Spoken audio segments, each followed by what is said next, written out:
I'm walking down the street, I don't know, it was a few weeks later, and this man's holding the New York Times.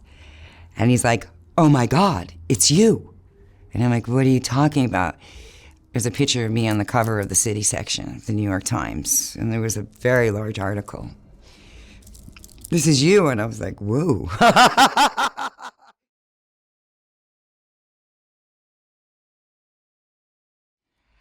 So I was born in Greenwich, Connecticut, which is really kind of interesting. I think my life has been this like crazy balance, unbalance, like up here, down here, you know. When I tell people that I was born in Greenwich, Connecticut, they say, "Oh, you must be rich," you know. And it's like, no, actually there's projects in Connecticut, in Greenwich. So it was a weird way of growing up because I didn't realize that we were quote unquote poor until like I went to school and I met other kids, and you know, they're all living in mansions and we were living in public housing. My parents were pretty young when I was born. I think my mom was like 17, my dad was 19. You know, nobody graduated high school. My dad was one of 15. My mom was one of 6. Absolute dysfunction, didn't know how to raise children. And when I was about 3 years old, my mom left us. And turns out that she was mentally ill, schizoid affective. And one of the stories and my understanding of my whole like abandonment issues and my trauma when I was a child was that my dad came home one day and my mom left, and she left me sitting in a high chair all day long. And you know, growing up, I always felt like I didn't fit in. I was always the weird kid. You know, my dad has a thing of like he always kind of needs to have a hostage, like you know, a woman in his life. You know, he's been married I think like 5 times now, just skipping from one to another. And he apparently already had been with this woman before my mom disappeared. So after my mom left, my dad married another woman who was actually younger than my mother. And I have a sister who, when my mom left, I don't know, she was between 6 months and a year old. And so growing up, she wasn't aware that this woman wasn't her mother, and I was. And there was always this threat of like, if you, and I'd heard so many terrible things about my mom, you know, like, and I would be threatened that, you know, if I said anything, that, you know, I would be sent with her. And, you know, unfortunately, and actually I don't, like, I've come to a point of, like, forgiveness, and I don't really let this affect me through all of this work that I've done in all over all of these years. And my stepmother was super abusive.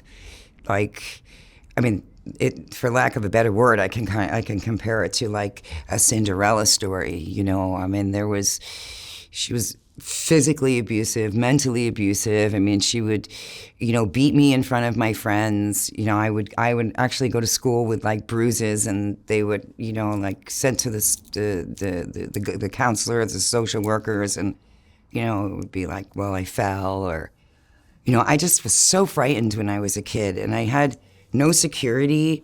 I felt very alone. I was, you know, she, you know, made me feel like I was less than and I was no good. And actually I was a really good kid, you know, and this, you know, interesting, like, again, like this, you know, balance, unbalance kind of thing, is I was extremely dyslexic. And back then, they didn't really know, you know, what dyslexia was. And so I couldn't read. and my writing was just terrible. And then I ended up with the mentally challenged, or the retarded children, and I actually really liked it. And to this day, like I get along with people with disabilities and autism. It's like, they're fascinating people when you get to know them. And so that caused more trauma in school because kids were making fun of me and calling me retarded and stupid and all of this. And I was like, oh, wait a minute, I need to do this reading stuff. Like I need to, because actually I'm quite intelligent. And then I was tested, and the next thing I know, I'm talented and gifted. So like the confusion in my life of like, where do I fit in? What is this all about? I remember having adults ask me, what do you want to be when you grow up? And it's like, and my answer would always be like, I don't even know who I am. What do you mean what I want to be? Or, I always felt like I wasn't even human, And throughout school, I never really had any friends. I would go from like groups to groups, and it was just like, I didn't understand what life was about. But I had so much pain, and then I got to a point where I was about, 12, where the abuse from my stepmother got, so intense, and now I'm a bit stronger. And I turned around and I really gave her a beating. And then the next thing I knew I was like going from relative to relative. They threw me out, and I ended up in a youth shelter. And,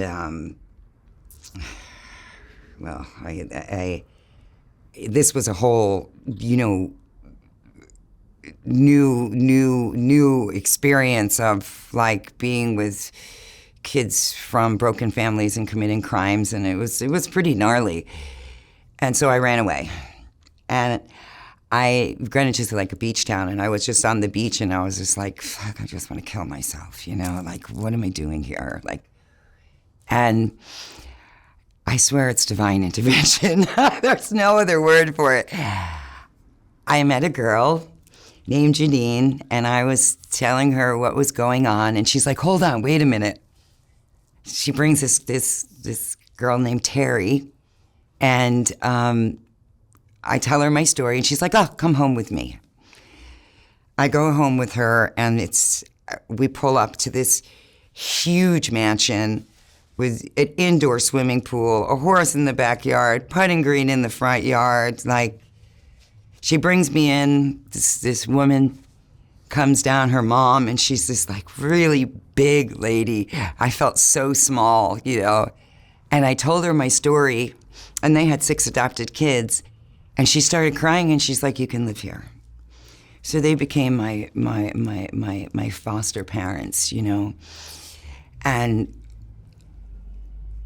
it was, like the first time that we had dinner, we had filet mignon. I didn't even know what that was, or how to set the table or etiquette, and it was actually pretty difficult to kind of adjust. And it was kind of like the token kid. Like, we would go places and country clubs, and this is our foster child. This is the child that we're helping, and then I just felt like, I'm so, like, something's wrong with me, and so growing up more into my teenage years and through high school, and, it just, again, I was like in this world that I didn't understand, and I didn't belong, and there was so much pain and, like, low self-esteem, and really not wanting to deal with, how I felt inside. And I ended up ending because I did something that they didn't like, and I was actually really good in school, and I was an athlete, and I had this future and to go to college and all this, but again, I was like, I don't know who I want to be. So I took off to Europe. So they kind of like just shunned me from the family, and then that was over, you know, and I did a little stint there just traveling around trying to find myself again, you know. I came back and I moved to New York City, and with $800 in my pocket, and got a job, and, you know, started living the downtown New York lifestyle. And I ended up meeting, I used to go to like all the nightclubs. I worked in nightclubs. I was a dancer in a place called Danceteria, and, you know, hanging out with like the Boy Georges and the Madonnas and, you know, like all that. It was actually pretty cool back then, you know. And it was interesting because as a child, I was always fascinated with Asian people. And I always used to say I was going to have Chinese babies. And I was in an after-hours club called Berlin, this real underground place. And I saw this very handsome Japanese man. And I was actually with my friend who introduced me to this family. And I was like, I'm going to meet that guy, and I'm going to marry that guy. And she's like, oh, you're crazy, right? Well, I did end up meeting him, spent the whole night with him, and the next thing I knew that we were living together, you know? And then I had this kind of, you know, this dream of that I was going to have, like, this American dream life, you know, to be successful and to have the 3 kids and you know, the private schools, you know, I ended up having 3 boys, 3 beautiful boys, United Nations school, like everything, driving the car, and everything on the outside looked amazing. Like, what a wonderful life I had, you know. I ended up starting my own business. I started in selling garments in a flea market, and I grew it to this big operation, and I decided that I was going to go into fashion and I was going to open a store. And I became, I guess because I'm a very visionary person, I became very successful. And now I'm like, you know, dressing the movie stars and doing wardrobe for film, and, you know, Sharon Stone and Robert De Niro, and bringing his daughter, and all these, you know, like I became this pretty much overnight success, and I had actually no idea what I was doing, but somehow it's just, I did it, you know, and, you know, I became this innovator, and everybody wanted to talk to me and ask me, you know, like I had this like forecasting vision. I would sit in showrooms and I would pick fabrics and look at designs, and, you know, I worked with, you know, like, I knew Marc Jacobs when he was selling shoes at Steve Madden. You know, it's like all of these, like, well-known contemporary designers. I knew them when they you know, were in backs of little stores, like, sewing their samples together, you know. And for a while, it was, like, super fun, you know. But then came the cocaine and the, you know, hanging out at Studio 54 and, you know, wearing the fancy clothes and living really a fake life. It started escalating. You know, my husband was was a narcissist, very abusive, which back then I didn't understand what that was. So now here I am, again, perpetuating or being in this place of abuse and low self-esteem, and not understanding and thinking that, you know, I deserved it. He was also physically abusive. He cheated on me all the time.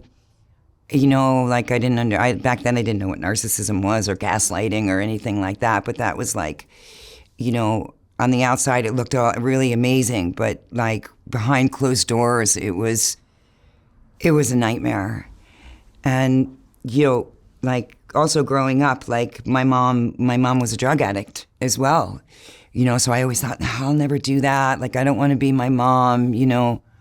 And the cocaine use and the partying just started getting worse and worse. And I really started going downhill, you know.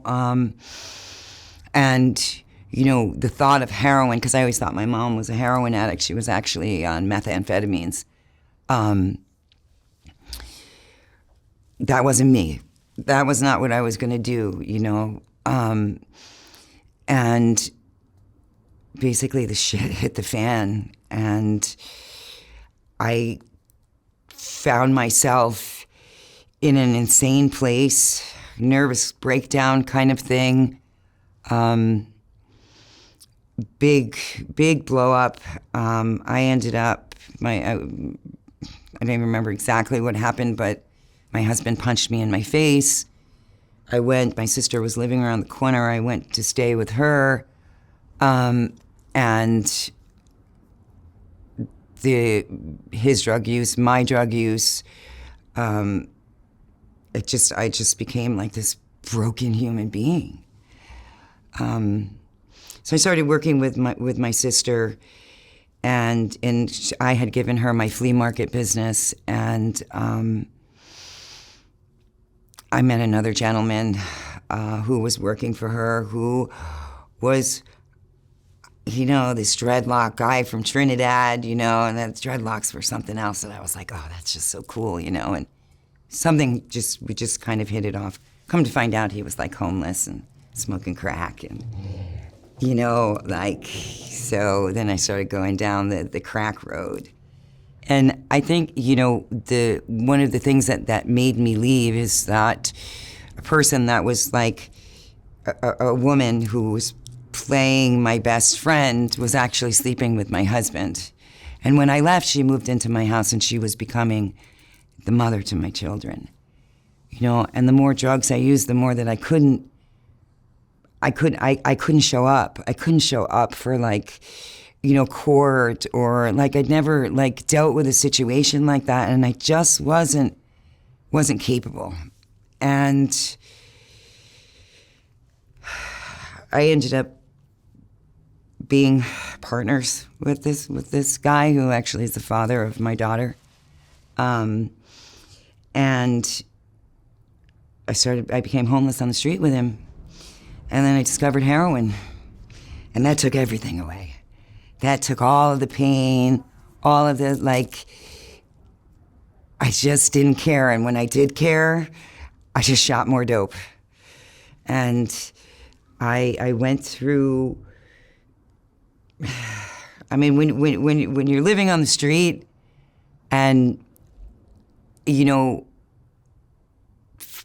first thing that comes, when you're an addict, and it's I really deeply understand this.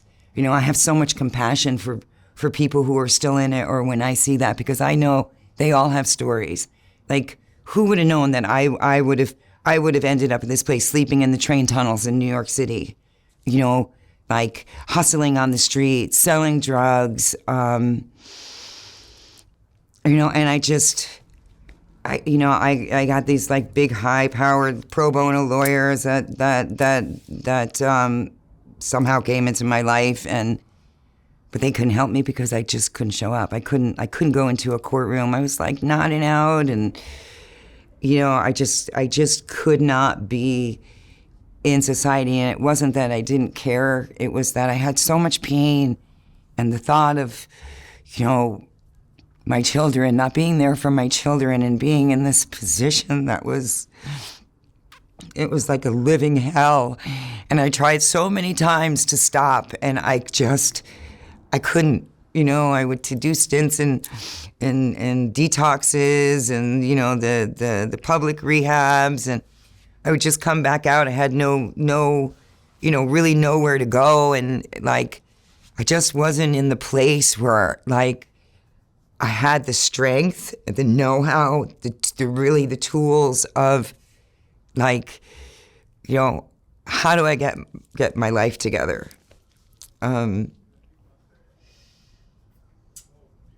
Eventually, my ex-husband sold my right now the loft that I owned is worth about $20 million, if not more.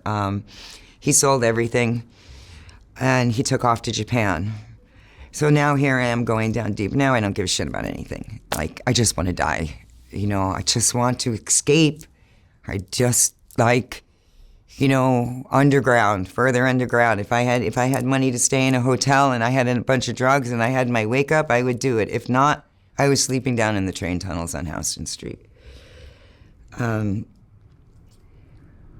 So I was hustling, you know. I mean, I turned to some prostitution when I had to, you know. But somehow, you know, I never robbed anybody. I never did, like, I kept that little bit of integrity, and I think that's really what saved me. And one day I was really sick, and I had no money, and I met this guy on the street, and he took me to this penthouse in the 30s on the east side, and we were smoking crack together, and it's like I walk into this penthouse, and there's like gold albums and platinum albums all over the walls, and I'm like, whoa, what the heck is this, you know? And long story short, he was a big guy, and he went in the bathroom and shot up coke, and he came out, and he had a knife in his hand, and he started stabbing me. I somehow got a hold of I guess adrenaline. I was able to kick him off of me. I saw an iron, and I hit him in his head. And I got out of the apartment, and I get into the elevator, and I'll never forget the look on this little boy's face. It's a boy and mother, and he's looking up at me in horror, and there is blood spewing out of my chest. I get downstairs. I say to the doorman, the guy upstairs just stabbed me. I get in a taxi. I take myself to Beth Israel Hospital. He stabbed me in the lung, and I walk in, and the security guard says to me, "What happened?" I said, "I got stabbed," and the next thing I know, I'm on in surgery, and I'm actually above my body looking down at them operating on me. I could hear them. I could see everything that's going on.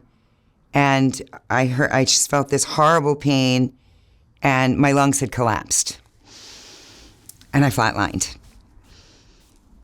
I woke up 3 days later out of a coma, tubes all in my body. I couldn't breathe. I couldn't even go like this. Here I am, a junkie, right? And now they're giving me morphine, and I'm just doing the drip. And as soon as I felt I could breathe, I left. I left the hospital, and I went back out in the street. My face was all busted up. I'm all like taped up all over the place, and I went to my local kind of mafioso dealer, you know, begging him to give me something to get straight. And I went right back out on the street. You know, like, I actually called my sister, but, you know, she basically was, like, done with me. You know, she tried to save me lots of times, but you can't save somebody who's not ready to be saved. You know, and I remember her saying to me, "Next time I may get the call that you're dead." So again, by the divine grace of God, or whatever you want to call the Great Spirit, the universe, my higher self, I'm down in the train tunnels, and I get out. I'm actually going to the tunnels, and you have to step on the door, bang on the door, and the door opens up, and this girl from a showroom that I used to work with saw me go down there, because I totally disappeared from the fashion industry. Nobody knew what happened to me. It was just gone. And she went to her boss, Karen Erickson, God bless Karen Erickson, and she told her, and Karen called my sister and was like, "What the hell is going on with Nadine? I just heard that she was going down into the train tunnels, and she's like, I was like 90 pounds soaking wet, emaciated." And she was like, "We're going to help her." And she got in touch with someone at New York Magazine and told them my story. And New York Magazine offered to write an article. And they found me, and the writer followed me around, and, you know, I'm getting high in front of him, and just like, it was like, I look back and I'm like, oh my God, was I insane? Like, totally, like, possessed or something, I don't know. I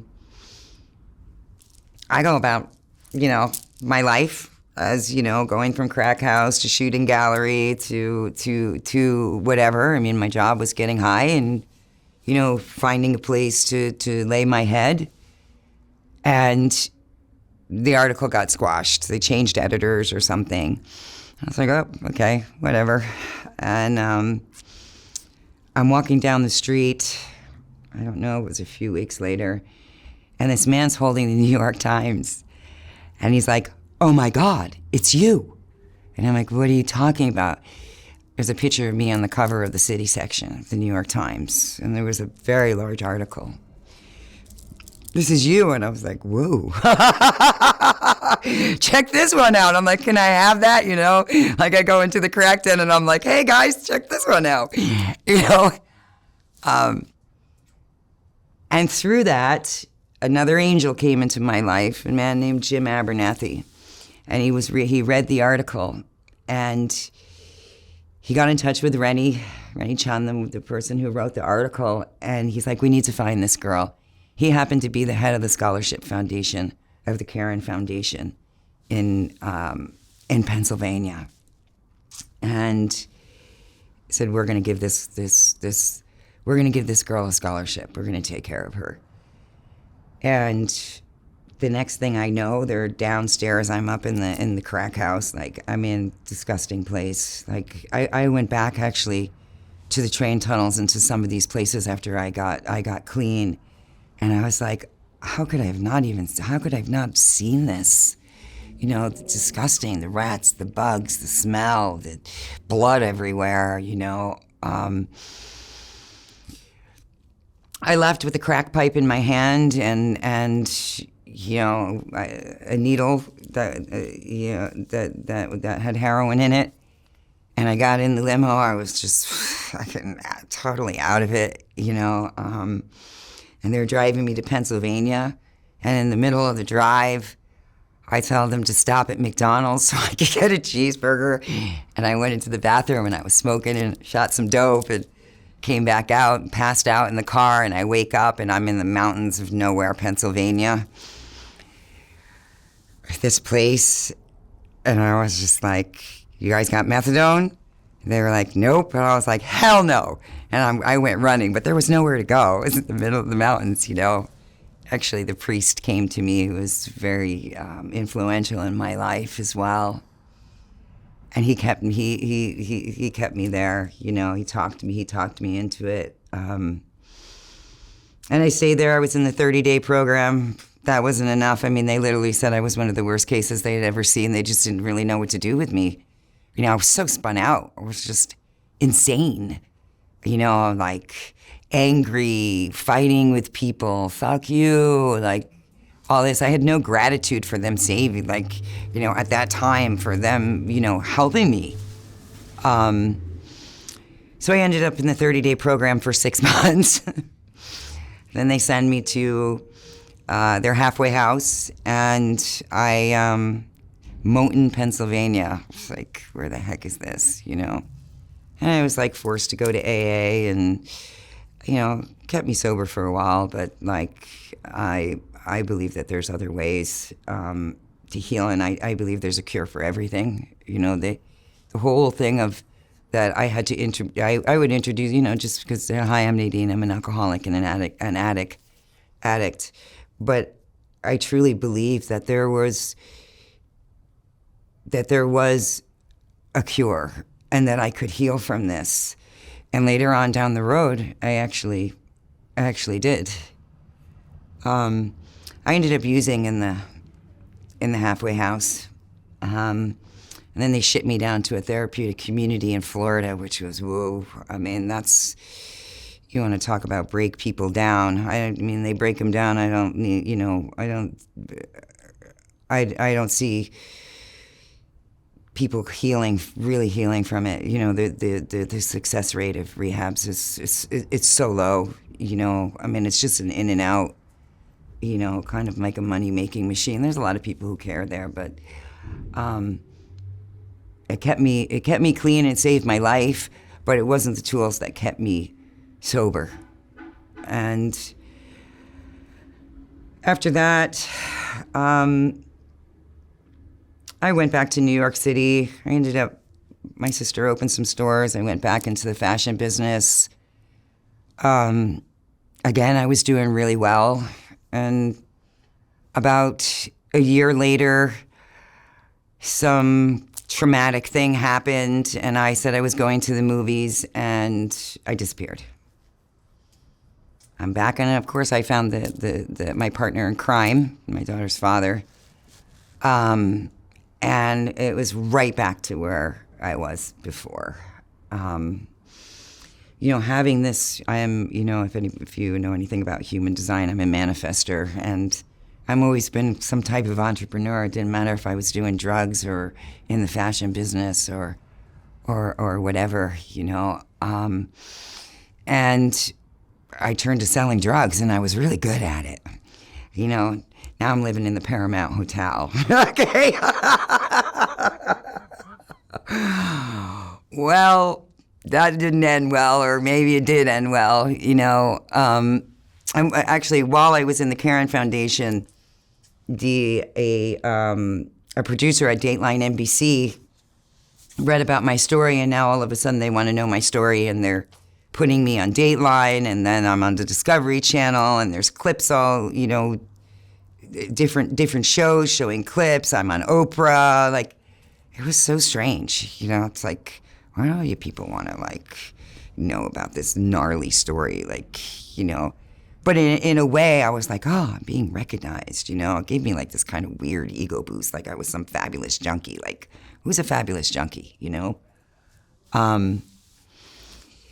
And I was in my room, and of course, we're arguing and fighting, and there was someone came and bought drugs, and of course they got busted, so they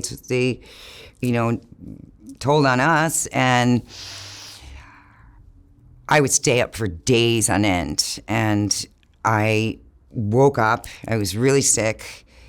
I was ready to give myself a shot, and I had just gotten a very large delivery. I mean, I was caught with a felony amounts of drugs and lots of cash, and they busted in. Riot gear, guns, I swear it was like something out of a movie, Again, divine intervention. There was a man who was a detective who used to be in narcotics, who was Homeland Security, and someone was sick, and they asked him to come in, and he took one look at me, and he was like, "Oh my God, I saw you on the Discovery Channel." He takes me in another room. Now here, I'm sick, and I'm like, dude, I'm not gonna take me to the hospital. He gave me a bag to snort, and I fell out. And if I had taken that shot, I would have died, because I always put at least 3 bags in. I loved my mud shots, I used to call them. I get to court, I get to jail, and public defender comes in, and she's like, "You're screwed." She's like, "You have Solomon. He's the worst judge going. He gives nobody breaks. You're probably facing a 4.5 to 9. I was like, oh, okay. But this police officer went to bat for me. Out of the goodness of his heart, he saw something. And he spoke to the DA, and he spoke to the judge, and they kept me in Rikers Island for 8 months, going back and forth to court. But I get to Rikers Island, and they give me a pregnancy test, and I'm pregnant. Now, miracle, because I was so thin. I wasn't menstruating. I wasn't, how this happened, I don't know. I can't, but it changed everything for me. It was like a second chance. And luckily, I was only 2 weeks or something. So, when she was born, she came out perfectly. And so I did my stint in Rikers Island in protective custody. It was, my next door neighbor had murdered her niece and nephew, babies. Rikers Island's a really gnarly place, and I did some things there that, caused a lot of issues with the whatever, the director lady and the COs, because I got, I was calling up legal aid and saying, hey, girls are, it's 100 degrees in the cells and girls are going into labor, and, so I became the troublemaker, so it made my life so much worse. And I got back to court, and I would go to court every month, and Judge Solomon would make me sit there and watch him handing out sentences. And girls would cry, and he'd be like, stop crying, go in. Like, he just wasn't a nice man. Had no tolerance. And they said, Miss Purdy, I'm going to give you a break. I'm going to send you, you're going to go to a mother and child program. You're not going to get in any trouble. You're not going to give any dirty urines. Because if you do, you're going to jail for 9 years. I believe that you can do this. So I went through this program. I actually was able to leave early. I went back. I had been partners with my sister in her stores. They were called Purdy Girl. My last name, Nadine Purdy, right? Working for $10 an hour, super humbled. And I was a single mom and had this baby, and she was really my saving grace, Like, she just gave me hope, a reason for living. I stayed clean and sober ever since. I was going to AA, and I was like hearing these stories. I was mandated to go, for 18 months. When I left the program, I had to, keep myself no police contact and all this kind of stuff, And I would sit and I would listen to all of these stories and a lot of glorification of using, and, how, was powerless over everything. And, for me, I believe free will is a choice. And I was like, there's got to be another way.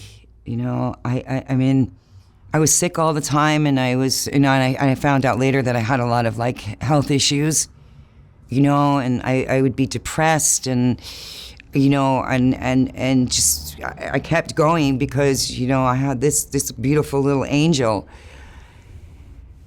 And I was literally like, please, whoever's out there, whatever, please, send me a sign, I need help, this isn't working, this isn't a life to live, where's my joy, where is my happiness, and working with my sister, we had 3 stores. I had this client, and she said, and just a little bit on a side note, when I was a kid, I used to see dead people all the time. So I'm a medium, and I'm what they call a trance medium. And she says to me, you need to come to this class with me. And I was like, oh, what's this woo-woo stuff, whatever. Yeah, sure, I'll come with you. And I go to this class, and I sit in front of this man, and he goes into trance, and he starts telling me my whole life story. And he was telling me about the conversation I was having with this woman on the way there. This guy had never seen me before. I was like, whoa, this is, wow, this is real. Okay, keep on coming back. And I met a man there named Alan, and he turns around and he says to me, I'm just complaining about things, and I had been to the doctor, and I had hepatitis C for a lot of years, and my liver was really in bad shape. I was suffering from Lyme disease. And I think also that was also part of my self-medication, was all of these things that were actually going on in my physical body. Epstein-Barr, I would have I'd go to the grocery store and I'd go to grab a yogurt and I would black out, and I'd wake up and I didn't know where I was. I was having seizures. I would get depressed and I wouldn't be able to leave the house, and it was just awful. And Alan says to me, you know what you need? I'm like, what? Ayahuasca. Okay, so now we're talking almost over 2 decades ago. I'm like, what the heck is that? I look on the internet, nothing. I keep going, and he could be like, you gotta come. And, I was like, nah, I don't think it's for me. And then I saw him, and he said, Nadine, you need to come and meet this man. you can come for free. Like, I really think that it's going to help you. So I went to this loft. There was like 75 to 100 people, and people are like feathers, and I'm like, who's this shaman guy, whatever? Who's this guy that's going to help me heal? And I'm just sitting down there. Okay, everybody's in white. Of course, I go in black. I didn't know anything. I had no expectations of what was going to happen. And I look up, and there's this beautiful man. I swore he looked like Jesus. And he's like, excuse me, can you move over? And I was like, sure. He's like, my name is Diego. And he starts putting all of his things out. And he looks at me and he says, don't you worry, you're going to be okay. So I went through this very, very intense journey, and I had been on, my doctors told me I was depressed, and later I figured out that I wasn't depressed, it was that my life sucked, but they would just want to give you a pill for everything, and it wasn't helping. And I was on Zoloft, and really, like, now there's a lot of scientific research, you're not supposed to be on those medications. When you do this medicine, something told me just to go off for 3 days because I didn't like the way that it made me feel anyway. I had an experience where I saw my sickness. I saw the whole inside of my body. I had these visions that I was holding my liver.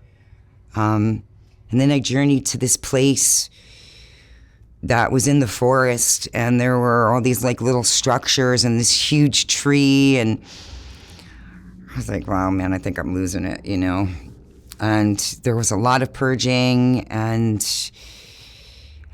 it was crazy. I didn't understand anything, but so after this was all done, I'm leaving, and I see Diego speaking to somebody, and he's like, Nadine, wait, okay. And he comes up to me and he says, so how was it? Like, he's like, you're so much better. And I was like, well, you might think I'm crazy. And I told him about this vision of this place that I was, and he looked at me and he's like, that was such a vakai. And I'm like, whoa, what's that? He's like, that's my place in the Amazon. I do diets there. And because there were very few of those, he was sold out. He did 4 a year. He was sold out for 3 years. He said, that man that I was just talking to just told me that he can't come. You're going to take his place. I was like, sure, no problem. Okay, New York City ex-fashion girl is headed off to the Amazon with a suitcase. Okay. So there was a little bit of a time in between, and I was at my sister's, and I meet this gentleman. He's like, hey, yeah, I've been going to this ayahuasca church kind of thing, and wow, it's amazing. And I'm like, I'm coming. When is it? When's the next one? He's like, tomorrow night. So I go and they give you an interview, right? And I'm telling them all about my, all of my stints and, my arrests and all this kind of stuff. And I'm like, yeah, I'm sure you don't want me. She's like, oh, no, good. You're welcome. Come on in. And I'm in this work that they call it. It's all in Portuguese. People are all dancing. I'm the only one there who has absolutely no experience. They're all kind of like in uniform. And I'm like, what the heck am I doing here? And when I had walked in, I saw this little guy, this little round-faced guy who had just come, indigenous Brazilian. And I was like, oh, look at that frog prince, ha, ha, ha. And I wouldn't believe it if I didn't experience it. So, of course, because I was really sick, everybody was doing their thing, and I'm over to the side just, like, rolling on the floor and purging and, a little bit of disassociation. And this girl puts her hand on me, and she said, look at this picture. And I looked at the picture, and it was this woman that looked just like my grandmother, and she started talking to me in the picture. I was like, all right. And she said, the little frog prince, go and ask him about the frog. It's my godson. So after the work, I was like, dude, this lady in this picture said you're her godson, and that I should ask you about the frog. And he just looked at me like it was normal. And he's like, oh yeah, Kambo. Yeah, come on, you come to my house tomorrow. Kambo's Philomedusa bicolor frog. It's a series of peptides. And I started doing lots of these sessions with him. And it's a lot of, like, depending on what's going on with you, it's a lot of purging and a lot of sweating, and it's actually extremely healing. And I started getting better. And then I went and did this diet in the Amazon, and that was a whole nother death. Where I couldn't eat there. You're alone. Like I was put in a place where I was completely alone, and you're drinking ayahuasca and you're drinking other plants, and it was complete purging for me. I mean, I was vomiting scar tissue. But I get back to New York and I go to my doctor, and he takes all the tests, and he comes in and he's like, "What are you doing?" Like he's like shocked. He's like, "What is this?" I'm like, "Well, I've been drinking this stuff called ayahuasca, and I've been doing this frog medicine." At that time, I thought it was a poison. Yeah, I'm feeling much better. He's like, "Well, your liver functions were 75, now they're 40. He's like, "Your viral load was 1,500,000, and now it's non-detectable. And you have no scarring on your liver. So whatever this witchy stuff is, keep it up." Because they had told me the last appointment that I was going to die of cirrhosis of the liver, and I had about 10 years to live, unless I went on this stuff called interferon, and I was like, I don't think so. So I kept up the work, and I started getting better, and I started remembering who I am, and I started understanding what I was, and I started feeling love and a sense of community and an acceptance of my own self and belonging. And, it wasn't easy. And, and I was in it for my own healing. And then it kind of, after a few years of serving myself the Philomedusa bicolor frog, and doing this work, suddenly people started asking me to serve them Kambo. I was like, whoa, wait a minute, like, really? Okay. And then I had people, I always had this thing about always wanted to help people and care for people, and they started asking me, I was working with my teacher, and I was like, now I was facilitating, like, organizing all of his ceremonies and things like that, and going very deep into the work and very deep into this other work, this Brazilian work. And people started asking me to serve them the ayahuasca. And I was like, wow, what's, like, I'm not a shaman, I'm not a healer. And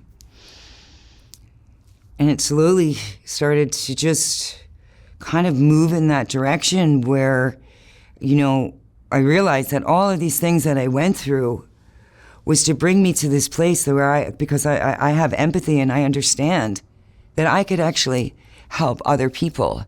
And the teachers that I've come across are just, I've had the honor to sit with some just incredible, the 13 grandmothers, grandmother Clara, who's my mentor, who, I have a center in Costa Rica now that I modeled this center after her free hospital in the Amazon. And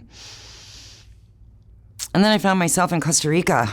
I needed to get out. I was in Ohio, and it was just, I was like wilting away with the cold and the lake effect and all that, and I was like, I can't do this. And I'm on the internet, I'm like, I'm just gonna go somewhere for a few months. And I get a phone call from a friend, and he's like, hey, I'm in Costa Rica, gotta come down, it's really incredible. I'm working at this retreat center. And I'm like, well, it just so happens, I'm on the computer, Costa Rica, great, I'll be there on Wednesday. And I landed in Costa Rica, and I knew that that was my home. I just had this feeling, which I only had one other time, was when I was in Hawaii, some kind of past life thing, because I recognized the place. And I stayed there.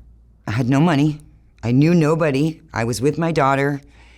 And somehow, again, divine intervention, whatever you want to call it,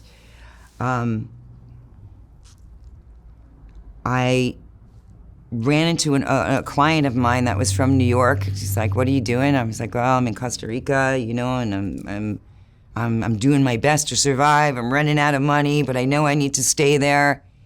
And you still serving Kambo?" And I was like, "Yeah, but I don't know anybody, you know." And he's like, "Oh, don't worry about it, you know." I was like, "When you do good things, you're always taken care of." And I looked at my phone, and there was a woman who said, "My ex-boyfriend John told me that you serve Kambo, and I had chikungunya, and I'm a diver, and I can't move my hands. And it's been 18 months. I was like, "Okay, come on down." Turned out that she was from a very influential big family in Costa Rica, in San Jose. And she worked with me, and she could move her hands. And the next thing I know, my phone is ringing off the hook. I'm the only provider in Costa Rica. People are coming from all over Costa Rica to come and see me. And then I'm starting to meet other people who do breath work, retreats, and various different things, and I start coordinating with them. And meanwhile, I'm living in a shack on the beach. I mean, like literal outdoor house. Kitchen is a hot plate. You know, the roof is falling in. It was called Casa Bruja, of all things. It was one of the most wonderful places that I've ever been. And I mean, it was real, no air conditioning, you know, migrations of bugs all over you wake up in the morning and there's just swarms of bugs everywhere, and there was monkeys in my yard, and it was like, I swear, like an Alice in Wonderland kind of thing. It just was so incredible. And I was there for a while, and then the woman actually, Miss Bruja, she ended up selling the place, and I'm like, oh my God, well, what do I do? You know, and something just told me that I was going to the next level, and that I would be taken care of. And I got called to go to this place, in a place called Las Delicias. I'm like, where the heck is this place? Right? And I drive up to this place, and I'm lost, and I can't find it. And I'm like, oh, I'm not even gonna go. And then I'm driving back, and this man's standing outside, and he's waving to me. He's like, hey. And I go up to this house. And for me, it was a palace. Like, it had a real kitchen, and had this incredible view of the ocean, 2 cabins, 30-foot ceilings. And I walk in, and I stand there, and this little dog, she's like 8 months old, little schnauzer's like nibbling at my ankles. And I'm like, I'm gonna live here? And you're gonna be my dog? She's like, 2 months later, the house was mine. So now I have a place for people to come. And everything for most of my doing this work over the last 24 years has all really been word of mouth. There were 2 other really beautiful houses on this. I was up this hill. It was very remote in a sense, where there was never anybody coming up there unless they were coming up to see me. I ended up meeting the owner, who only came there once a year. And now all of a sudden I have this incredible beautiful architectural house with a big swimming pool and gorgeous view, a cabin, a couple bedrooms. So now I have space for more people. And I'm caretaking. So I'm not paying any money. But the best one was the 3rd little house that had been abandoned for almost 10 years. The woman hadn't been back there. And I was really trying to find her, but nobody would give me her information. And I was like, we need more room, because now all of a sudden all these people are just kind of coming out of the woodwork, you know? And I turned around to my assistant back then. I said, you know what? She's gonna come up here, and she's gonna fix her house, and she's gonna let us rent it. And he was like, yeah, right, okay. You know, I'm a manifester, so, you know, now I understand it a lot more. I put the vision out, and it just kind of happens, you know. If I believe, I visualize.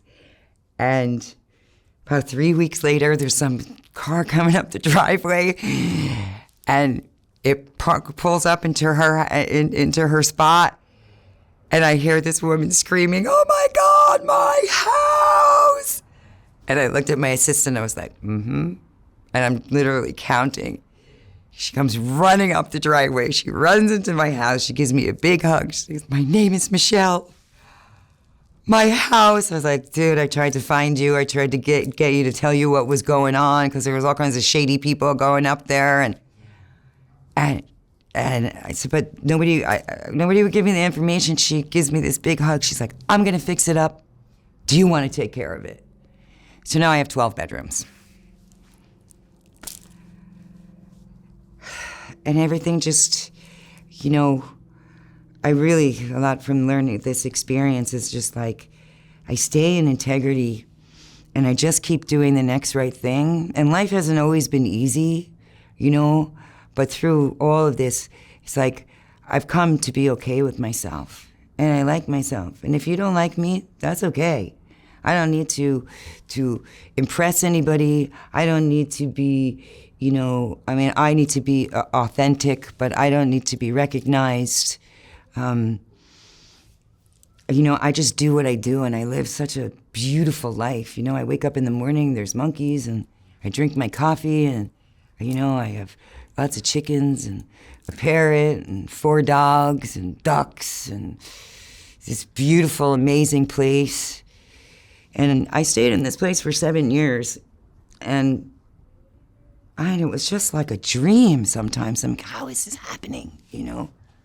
And then one of the houses got sold. So here I am again, like, shoot, what do I do now? And now I've actually been able to save up enough money where you know, I could actually buy something. You know, and I'm looking and I can't find anything. And I go down to this place called Playa Samara.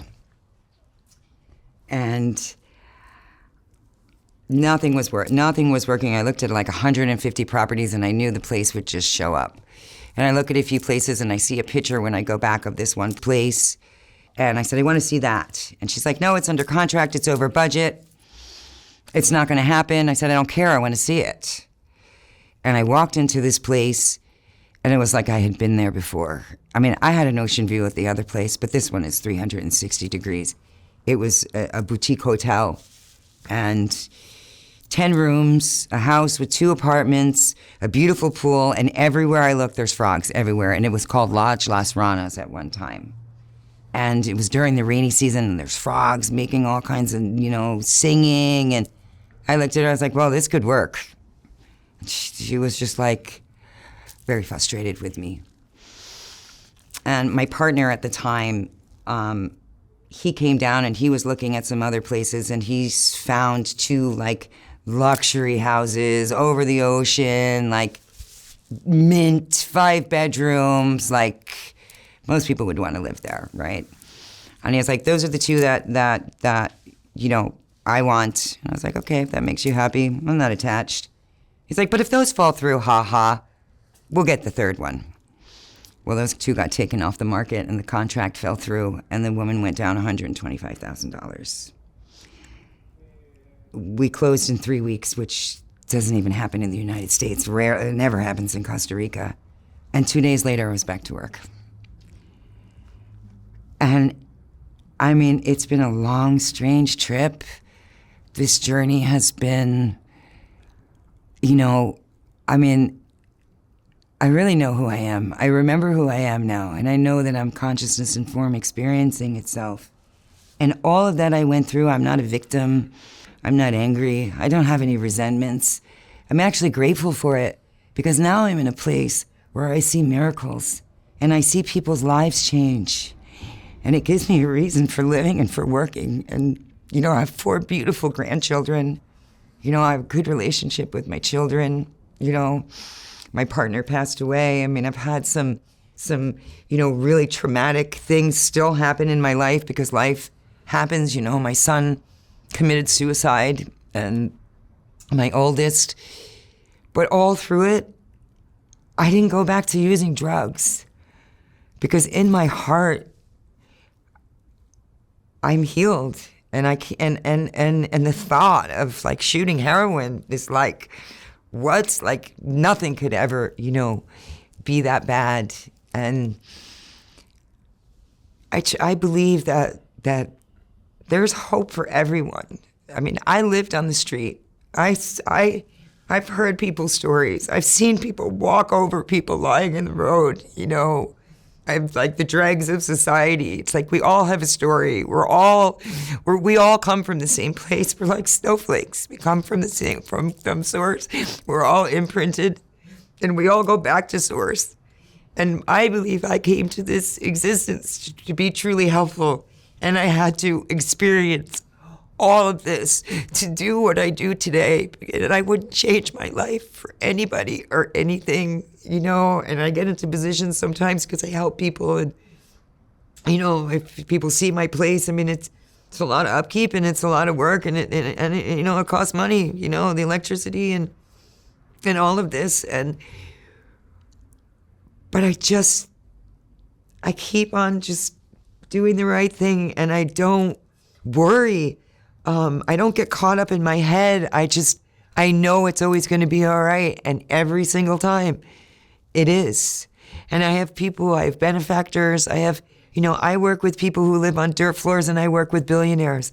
I see the soul. I don't see what you are in society, because you know what? When we all go naked. Like, we don't bring any of that with us. And you want to go down in history, people still going to forget. It's about what we do here. It's about the life that we live, and it's about joy. And I believe that everybody deserves joy. You know, it's not for the rich, or it's not for whatever, you know. And the problem is today is that there's so much separation and so much distraction that people need a place to come and to ground themselves and to remember who they are. And that's my gift, and that's my mission. And yeah. Nadine, let me ask you one last question. What would you say is the most important lesson you've learned in your life? Well, there is no bad and good. I think the main thing is the forgiveness. Once I forgave myself, I was also able to forgive others, and it freed me. It freed me from the victim mentality and the you did this to me, and it brought me to a place of everything happens for a reason, and nothing's ever happening to me. It's happening for me. And when you come to those realizations, your perspective really just opens up. It's like your conscious awareness is, you know, you come to a place of clarity and peace. Beautiful. What a wonderful story, Nadine. Thank you so much. Reliving a little bit can be a little tough, you know. Well, I hope it helps somebody. Yeah, I'm sure it will. Excellent job. Thank you. Yeah. Come and visit. You'd like my place, the Kambo Casita. Cool. Thank you for the invite.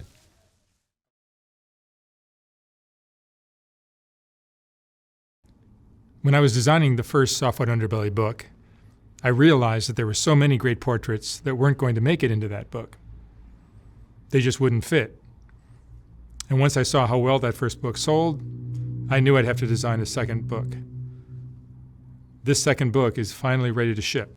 Like the first one, this book has a collection of some of the best portraits from Soft White Underbelly, accompanied by a quote from that person's interview.